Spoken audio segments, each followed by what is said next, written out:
आपने लाभ हम लोगों को बताए।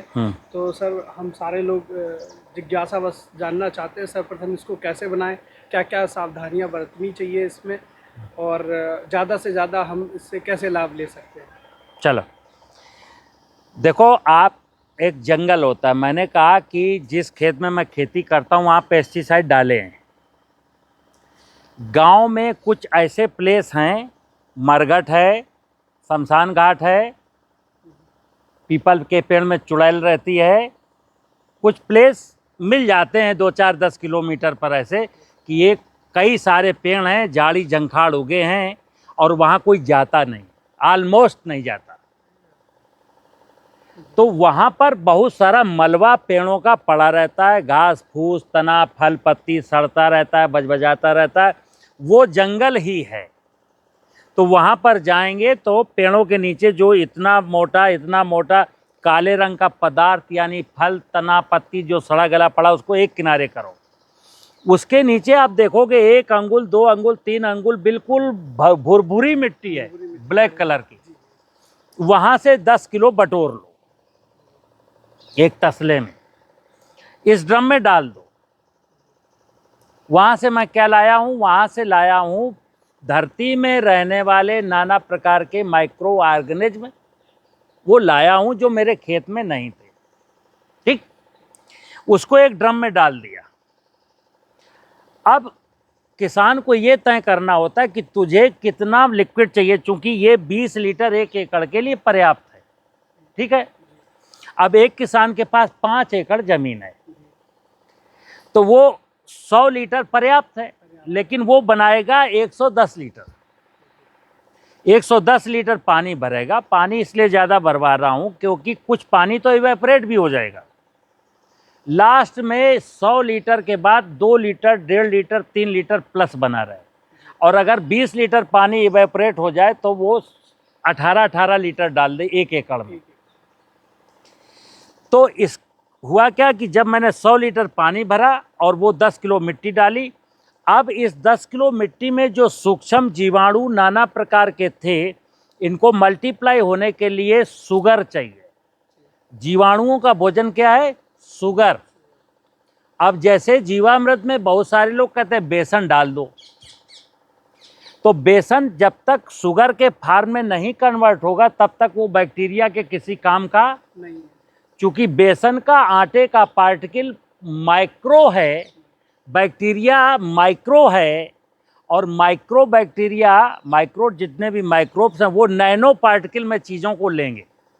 तो चीनी या गुड़ सोल्यूबल है, वो नैनो में, उससे काम चलेगा। 100 लीटर अगर किसान बना रहा है 5 एकड़ का तो वो 14 किलो चीनी या 14 किलो गुड़ डालेगा।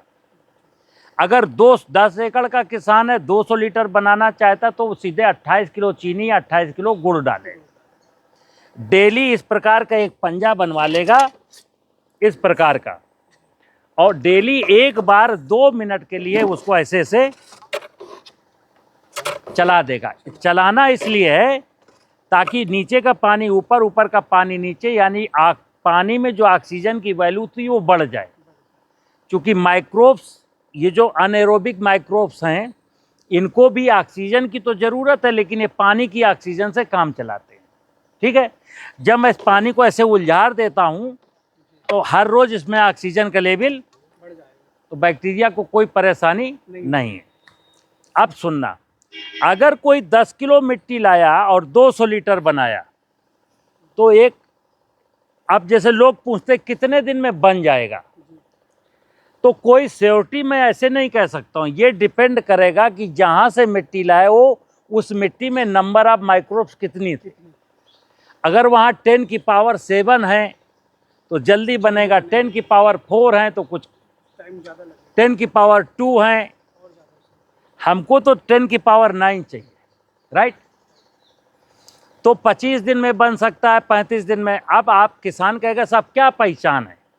तो पहचान इसकी ये है कि ये जब चीनी डालोगे तो देखो, चीनी डालोगे तो इस कलर का होगा, चीनी और आटा डालोगे, इसमें आटा भी है तो इस कलर का होगा, और अगर गुड़ डालोगे तो हल्का हल्का लाल कलर का होगा। तो ये तो कलर है। एक इसका गाढ़ापन भी बोलेगा, जैसे देखना इसमें लगता है कि जैसे कुछ गाढ़ा है, इसको लगता है कि कुछ हल्का है। तो एक तो इसमें सांद्रता दिखेगी, ठीक है ना। अगला, हम इसको जब नाक से सूंघेंगे ऐसे तो एक तीक्ष्ण गंध आएगी, जो अभी आ रही है। हाँ। अब हमने कहा कि बन गया कि नहीं बन गया। गंध तो ये 10वें दिन भी शुरू हो सकती है, लेकिन बना कि नहीं बना तो इसके लिए इसमें हाथ डालेंगे। इसमें पानी में हाथ डाल दिया और इसमें सूंघेंगे। जो गंध इसमें खुशबू है या बदबू है, साबुन से 2 बार 3 बार हाथ धुलिए, और अगर वो स्मेल बरकरार है तो 100% बन गया। यही इसकी पहचान है, ठीक है ना। अब इसको डालना कितना है? 1 एकड़ में केवल 20 लीटर की जरूरत है, केवल 20 लीटर। जैसे वो बारी टेक्नोलॉजी जो आपने पढ़ी है, सुनी है, गोबर डालो गौमूत्र डालो, तो वो कहते थे एक पूरा 200 लीटर का ड्रम खेत में ले जाइए, पहला जब सिंचाई करना तो टोंटी खोल देना और उसको पूरे खेत में बहाना। फिर कहते थे फिर बनाना, फिर अगले पानी में बहाना, फिर बनाना 3 बार। यानी 1 एकड़ का किसान जो जीवामृत डाल रहा है उसको 200 लीटर 200 लीटर 200 लीटर 600 लीटर डालना पड़ा। और हम यहाँ क्या कर रहे हैं, ये 200 लीटर का जीवामृत 10 एकड़ के जमीन के लिए सफिशिएंट है, और केवल 1 बार डालना है। कब? फसल की बुआई के पहले जब पलेवा करेंगे तो भरे हुए पानी में सीधे मग्गे से ये 40 जगह, 1 एकड़ में 40 जगह आधा लीटर फेंक देना। कोई किसान कहता पलेवा नहीं करनी साहब, नमी है, चना बोना है, तो इस 20 लीटर को 100 किलो सूखी हुई गोबर की खाद में मिलाइए। पहले से प्लान बना लीजिए, मुझे गोबर से डालना है कि लिक्विड डालना है। तो पहले से गोबर की खाद मेरी रखी हुई है सूखी हुई, तो उस 1 कुंटल गोबर की खाद छाया में फैलाई और 20 लीटर ये लिक्विड उसमें फैलाया, मिलाया और बिखेर दिया, पीछे से जुताई मार दी। अब जब पीछे से बिखेरा और जुताई नहीं किया, ठंड का सीजन है, चल जाएगा, बैक्टीरिया बच जाएगा। लेकिन यही अगर जून का महीना है, अप्रैल का महीना है, तो इसलिए ध्यान रखना है कि जब ट्रैक्टर खेत में खड़ा हो जाए आकर के, तब आप बिखेरिए और पीछे से ट्रैक्टर को चलने दीजिए। ये इनॉकुलेट हो गया। अब क्या सवाल है? सर, जैसे हमने खेत में इसका प्रयोग किया, उसके बाद हमने फसल बुवाई की, ठीक है, और उसके बाद अगर कोई किसान को कोई समस्या खेत में दिखती है और अगर इंसेक्टिसाइड डाल देता तो ये सारी मेहनत किसान की बेकार हो जाएगी। हाँ सुनना, अब ये जीवामृत जब मैंने बनाया तो इसमें क्या क्या लाभ है। देखिए, साइंस की बात बता रहा हूं। नाइट्रोजन के लिए जो मैं यूरिया देता हूं वो या तो लीच होती है, जो फसल ले रही है ले लीच हो जाएगी, और खेत सूखेगा तो इवेपोरेट हो जाएगी, वो तो रहती नहीं है। अब यूरिया का स्रोत क्या है? कार्बन। कार्बन है कम, तो आपने गेहूं बोया तो गेहूं को जितनी नाइट्रोजन चाहिए उस कार्बन से तो मिल नहीं रही। इसलिए मैं कहता हूं गेहूं, धान, गन्ना, कपास, सोयाबीन, इस प्रकार की जो किसान फसलें बोए वो यूरिया जितनी पहले देता था दे। अब इसके बाद बाकी, अब उसको phosphate, potash, zinc, sulphur, jam कुछ छूना ही नहीं, जिंदगी भर के लिए भूल जाए, कुछ नहीं। सुनिए, अब आप कहोगे डीएपी, तो सुनना, आपके खेत में अगर पिछले 10 साल से या 20 साल से गेहूं बो रहे हो, हर साल 1 बोरी डीएपी दे रहे थे ना, 20 साल से आपने 10 कुंटल डीएपी दी है। वैज्ञानिक भाषा में 30% फास्फेट केवल फसलों के काम आती है, 70% वही अनसोल्युबल अवस्था में पड़ी रहती है। ये माइक्रोब जब जीवामृत के जाएंगे, इनका काम क्या है? जो भी मॉलिक्यूल, पेस्टिसाइड के जो मॉलिक्यूल अभी ब्रेक नहीं हुए उनको ब्रेक करेगा, कार्बन को चाट करके उससे जीवांश बनाएगा। जो अनसोल्युबल चीजें जैसे फास्फेट जो अनसोल्युबल पड़ी हुई है उसको सोल्युबल बनाएगा। फास्फेट तो 50 साल तक नहीं देनी। मेरा दावा है कि देश फास्फेट मंगाना बंद कर दे। डीएपी बिल्कुल बैन कर दे। अगर देश के लोग नीतियां चाहें ईमानदारी के साथ तो इस जीवामृत को खेतों में किसानों तक पॉपुलर करवा दे।